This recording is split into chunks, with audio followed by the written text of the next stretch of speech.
Avete mai sentito l'inno dei Marines degli Stati Uniti? Sicuramente sì, è presente in così tante pellicole cinematografiche che penso ormai lo conosciate tutti. From the halls of Montezuma to the shores of Tripoli, we fight our country's battles in the air, on land and sea.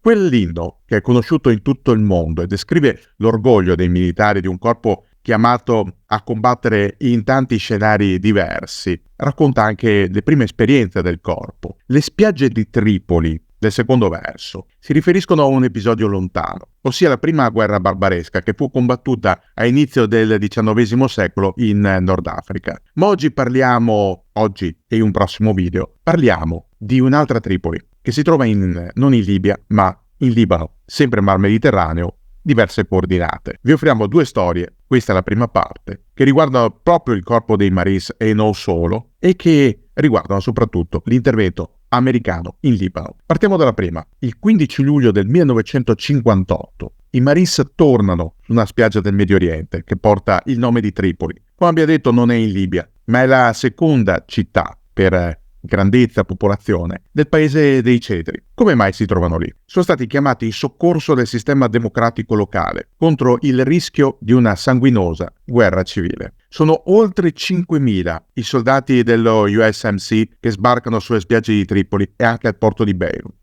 e che provvedono a mettere in sicurezza le arterie viarie principali per scongiurare il precipitare di una crisi che ha già scosso il piccolo e complesso stato multiconfessionale chiamato Libano. A chiamare lì i Marines americani è un uomo, si chiama Camille Chamoun ed è il presidente della Repubblica in carica. Se questo nome non vi risulta nuovo, vuol dire che seguite ormai da parecchio tempo il nostro canale. Sì, lo abbiamo già incrociato in una delle nostre storie, quella del giorno dei lunghi coltelli, che vi invito a rivedere. Ma quella è una storia successiva a quella di oggi. Torniamo al focus. Chamoun, come detto, è presidente della Repubblica in carica nell'estate del 1958. È quasi giunto al termine del suo mandato, ma vede il paese scosso da un vento rivoluzionario che spira da lontano e che agita le troppe anime della fragile democrazia locale. D'altronde il Libano è un paese ancora molto giovane e ha trovato una precisa identità soltanto nel 1943, attraverso quel patto nazionale che lo ha definito come un paese a fisionomia araba. Cosa vuol dire? Un compromesso tra etnie e religioni che assegna la presidenza sempre ai Maroniti, che sono il gruppo di maggioranza relativa etnico-religiosa, il premierato ai sunniti, vengono subito dopo per numeri,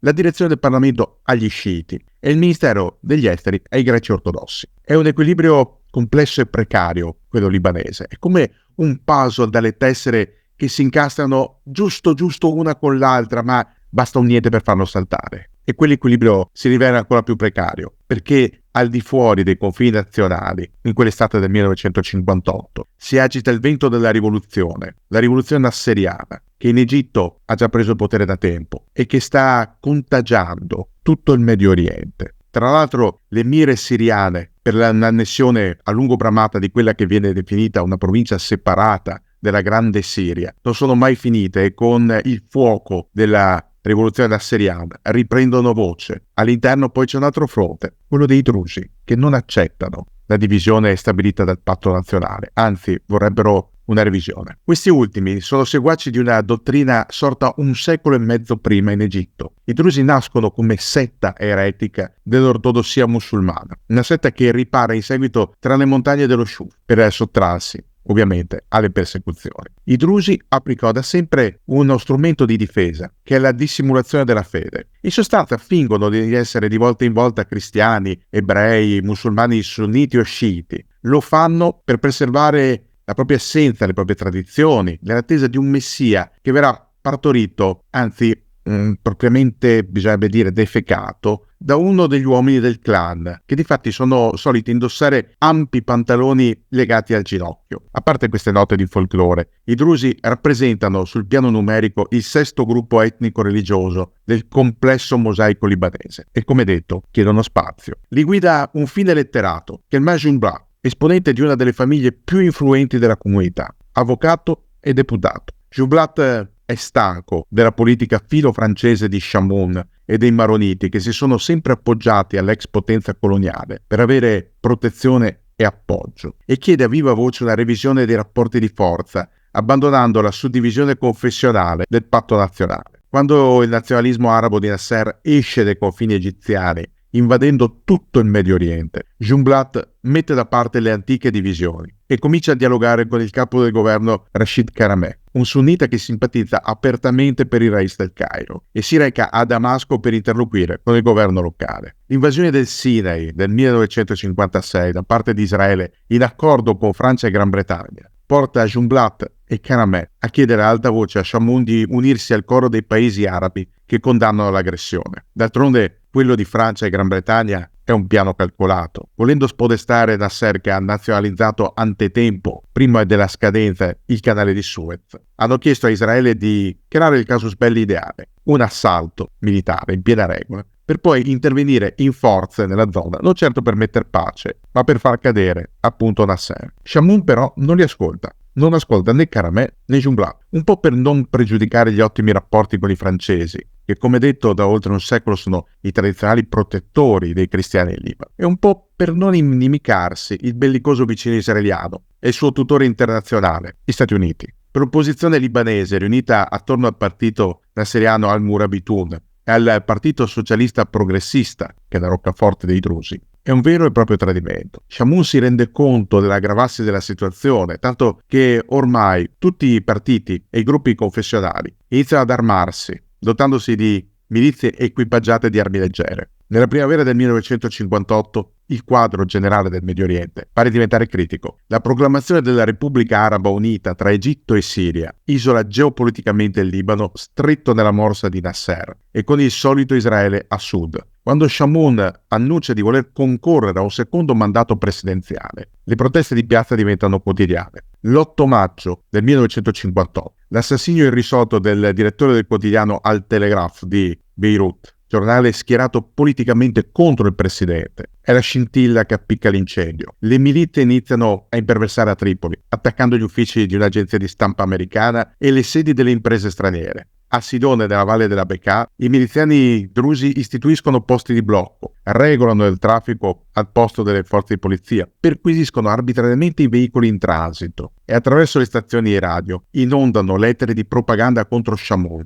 invitando i libanesi a rivoltarsi e a deporre il presidente. Allarmato per il precipitare della situazione e per il colpo di stato che in Iraq costa la vita a Faisal II, un episodio che trovate nel canale dedicato al golpe di Baghdad, si chiama così, Chamoun chiama Hussein di Giordania, il sovrano hascemita, ed entrambi chiedono aiuto agli Stati Uniti, appellandosi al patto di Baghdad e alla dottrina Eisenhower, che prevede l'intervento delle forze armate statunitensi nella zona in caso di pericolo dettato da offensive anche non convenzionali da parte di alleati e di satelliti dell'Unione Sovietica. D'altronde il partito progressista, quello druso, viene definito come simpatizzante dell'URSS, e lo stesso Nasser ha già iniziato a rifornirsi di armi dall'Unione Sovietica e dai suoi satelliti orientali. Tanto basta perché l'America guardi in maniera sempre più attenta alla situazione medio orientale, con un tempismo incredibile. È lo stesso Eisenhower a mobilitare la sesta flotta, che in appena 24 ore è davanti alle coste libanesi, sbarcando i 5.670 Marines del Second Provisional Marine Force,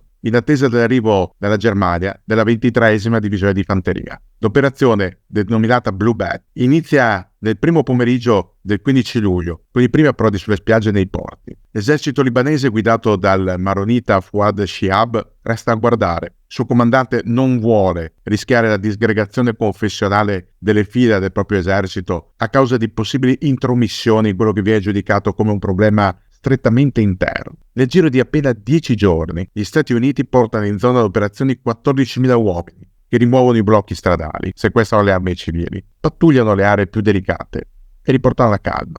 Nel frattempo, Ike Eisenhower incarica il diplomatico Robert Daniel Murphy di mediare tra le varie posizioni, al fine di ricomporre le fratture. In 2 settimane, Chamoun viene convinto a rinunciare alla candidatura per un secondo mandato, dando la strada proprio al generale Shihab, che viene eletto con una maggioranza schiacciante dal Parlamento quale nuovo capo dello Stato. Il fatto che Shihab abbia rifiutato di di prendere posizione durante la crisi. Viene visto con favore da quasi tutte le forze politiche libanesi. Ci si può fidare di lui, può essere un ottimo mediatore. Quando Shihab il 23 settembre successivo forma il proprio gabinetto, confermando Karameh come premier e indicando numerosi ministri provenienti dal fronte progressista, la milizia delle Tigri, fedele a Shamoun, indice uno sciopero e dà vita a alcuni tumulti di piazza, prontamente sedati dall'esercito libanese che questa volta interviene. Occorre un altro mese per definire il governo, facendo entrare anche esponenti di Shamoun e del clan Frangé, l'altra potente famiglia maronita. Dalla nuova situazione di equilibrio è esclusa un'unica famiglia, quella dei Gemayel. Sì, anche loro li abbiamo già incrociati. Esprime anche la più potente e agguerrita milizia privata della zona, il Kataeb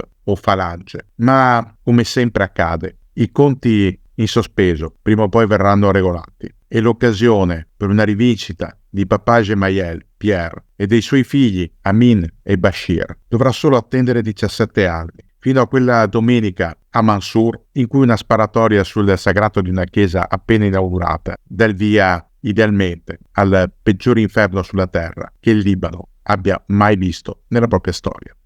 A molti di voi sicuramente piace viaggiare, piace anche a me. Certo, quando viaggiamo siamo esposti a rischi di ogni tipo. Può capitare che in aeroporto, in hotel, nelle aree di transito vi connettiate a un wifi non sicuro. Per questo motivo il nostro partner NordVPN vi viene incontro con l'app Saily, un'app studiata apposta per chi viaggia e che prevede tantissime facilitazioni per chi acquista un piano NordVPN da 2 anni a seconda dei vari livelli. Ne potete sapere di più e scoprire ulteriori dettagli cliccando nei banner presenti oppure scorrendo la descrizione di questo video.